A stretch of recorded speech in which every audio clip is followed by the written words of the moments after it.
This is Mr. Kaiji Tang, and you guys can come on up and start asking your questions. Come on, Mr. Glenn, a little quicker. He's tired from slaying titans, you know? Exactly, yes. That's right, Thank that's you, right. sir. By the way, thank you so much. Of course, for taking your time. man. Appreciate it. So, can you tell me how was your experience with going through Jujutsu Kaisen? Right, what was your experience with that for you? Yeah, it's been amazing. I mean, we sort of work in a vacuum all the time, and we feel like anime is recorded alone usually. So being able to be in a show that you not only enjoy, but the audience seems to really react to in a positive way, it's been a thrill. And Jujutsu Kaisen, the first season, we recorded right when COVID started, so it was a really interesting experience. We had to record it in a time where the entire industry had to evolve into this at-home kind of thing, right? And so we were figuring all that technology stuff out as we were going.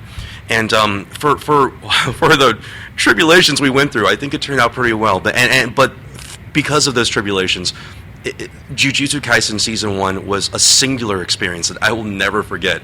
I had to learn to be my own engineer for part of it. So yeah, it's been a wild ride, but I don't regret a thing. It's been a great experience.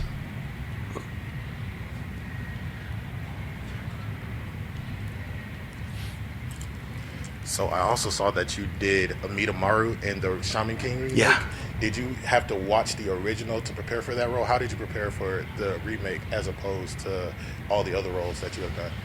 I was fortunate in that I did get to watch the original series when I was younger, and I was a big fan of it. So when I heard that I would be stepping in to fill in the shoes of Minamaru, it was great. I was familiar with the character. I knew his backstory. I worked with the new director and the casting person to come up with, it's not like a replica of the old voice or anything, but my own take on it. And I'm really excited to see where the series goes. I know they announced recently that there was going to be a new one with the kids grown up and stuff. So yeah, I'm really looking forward to seeing where Midamaru ends up in that story. But he's such a good boy. He's very honorable. Half my lines are Lord Yo. So yeah, it's been a fun job for sure. Yeah. How you doing, JB? How's JB it going? versus the world.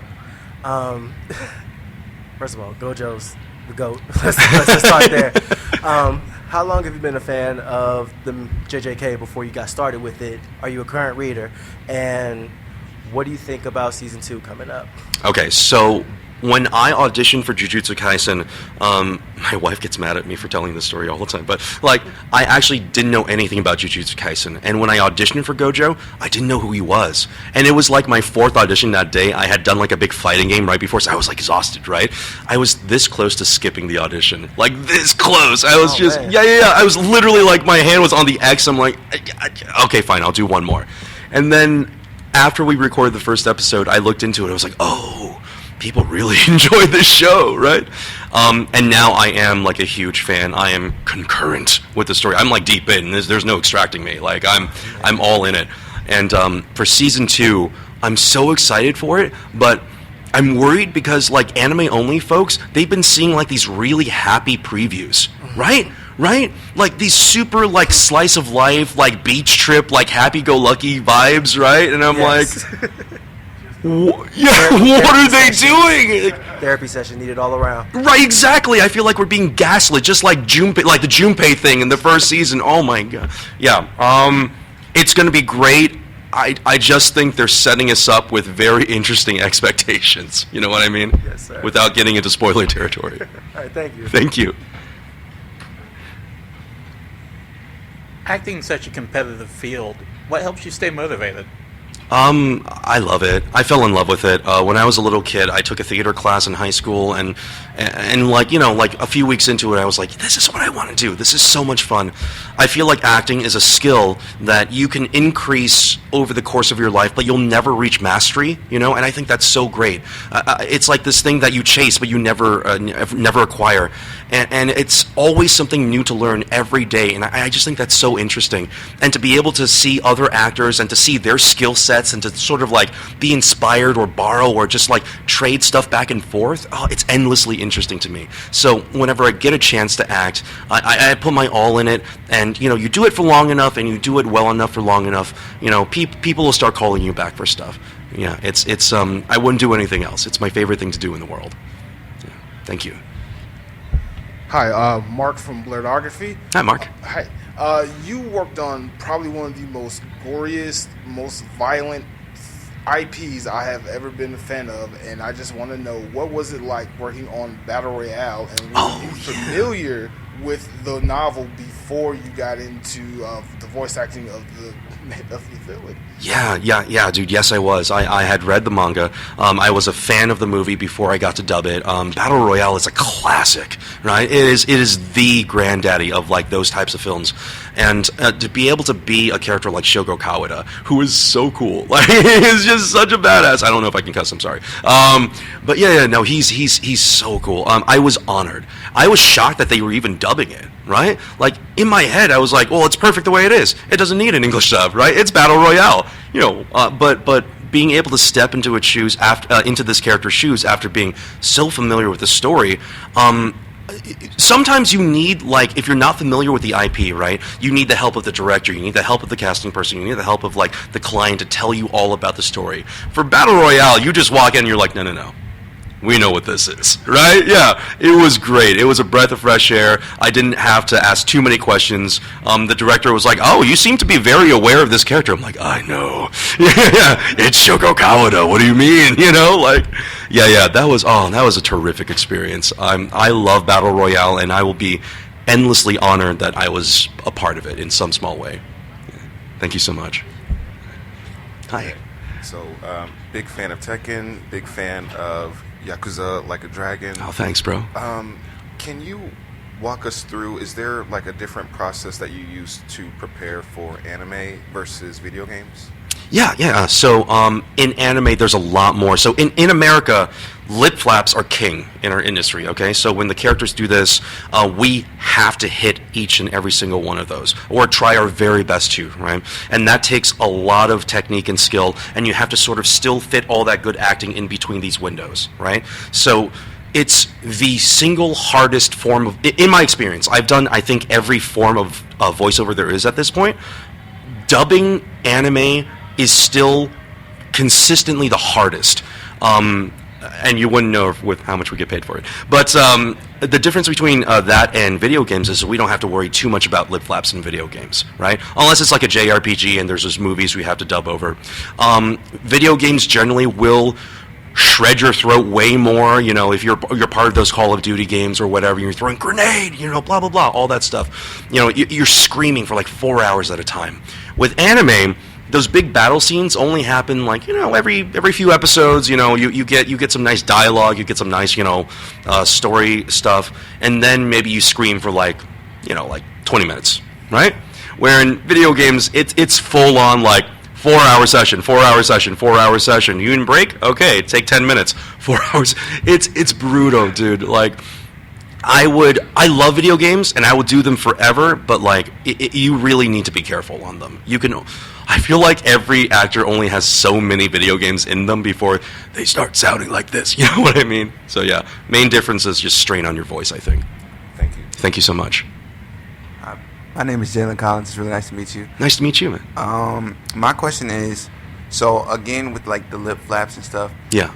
When you're about to record for an anime or like for another season, how long do y'all start before like the season is actually released, or like when y'all start in production? And then on top of that, how many like takes does it? How many times does it take to actually like get the line down, like perfectly synced with everything? Yeah, sure. So generally, it depends if a show has already been out for a while in Japan. If it's been out for a while, then we have way more time to work on it. Unless it's like, a simuldub, in which case we're generally about a week behind the Japanese version. For the amount of takes it requires to do anime, it depends on who you are, basically, you know? If you've been doing this for like a decade, your brain has evolved in a way where it's like, okay, I'm just gonna psychically be able to place these in these flaps because I've seen them so many times, I've experienced them so many times. But when I first started doing anime, those lip flaps, oh man, they are killer, right? Because you're just trying to get the line out. You're just trying to be a good actor, and suddenly you're like 3 words in, and the line is finished. You're like, whoa, what do you mean? What do you mean? How am I supposed to talk that fast? And the director will just be like, you just got to do it, right? And not only do you have to get it within that time, you have to match each syllable and consonant to each one of these. So I would say to get good at anime, it takes like, to get really good at it, it takes like, almost 10 years. Like, you really have to sort of make your brain grow in a way that it just, when you see the flaps, your brain, it can offload that information to muscle memory. That's really the trick. It's like fighting games, right? You start out, you're garbage. You can't do one fireball. You can't, right? But you play for long enough. Suddenly, you're doing combos. You're throwing fireballs. You're throwing shoryukens in your sleep. It's muscle memory that helps a lot with the lip flaps. Yeah. Thank you so much. Thank you so much. JB again. How's it going? Who would you say are the top 3 characters that you've done that you felt the most attached to? Most attached to? Oh. And why? The first one would probably be a character named Giant, or in America we named him Big G from Doraemon. Doraemon is this really cute kid show. It's about a little robot cat. It has a little pocket, and he's from the future. It helps like a little kid. And the reason why he's my favorite was when I was a little kid, the first thing I ever remember reading was a Doraemon manga. Ever. So to be in the show like years later, it was such a treat. It was super nostalgic. Second to, I don't know, man, Gojo's pretty good. He's pretty fun. I like him a lot. And for third, oh man, there's a Fire Emblem character that I've always I fell in love with voicing, named Owain. He's such a good kid. He reminds me of like my theater kid self. So yeah, probably Big G, Gojo, and Owain from Fire Emblem. Thank you so much. Mr. Q is going to ask Gotcha. last question. How you doing? Hi, nice to meet you. So you've done a lot of anime. Yes, sir. But what is your big 3? My big 3 anime? Oh, my personal big 3? Oh man, okay. It's gonna get spicy. Just like I asked. All right. Number one is going to be a show called Slayers. All right. Back in the day, it was like this kind of fantasy adventure comedy. Slayers Next, Slayers Try. I really love Slayers Next. To me, it's such a perfect show. It didn't take itself that seriously, but seriously enough for you to really enjoy the story. I thought the voice acting was excellent for the time, And after Slayers, I'm a big foodie. I love Food Wars. Yes. I love Food Wars so much. It's such a good show. I know there's a lot of fan service and all that stuff, but if you can get past it, like the animation on the food is so stellar. It's incredible. And the third one, so this is the spicy one. I love a show called Keijo. I think it's the greatest shonen show in the history of anime. Okay? I'm not going to go too far in depth with it because of the subject matter, but yeah, it's a sports show, sort of, right? But the amount of hype and the amounts and the animation and the oh God, what is the word I'm looking for? The energy and passion of the characters that go into it, you forget about the fan service aspect right away, and you're just watching these people compete in something they love, and the way they animate it, and the references and the love letters to other anime. Like they had a Fate Stay Night reference in it. The Gate of Babylon. It's in it. You know what I mean? It's so for anime fans and anyone who just love battle shonen, Keijo is number 1. Forget Jujutsu Kaisen, all right? Don't let my bosses hear that. Don't. But forget Jujutsu Kaisen. Keijo is where it's at. Thank you so much. Thank you so much.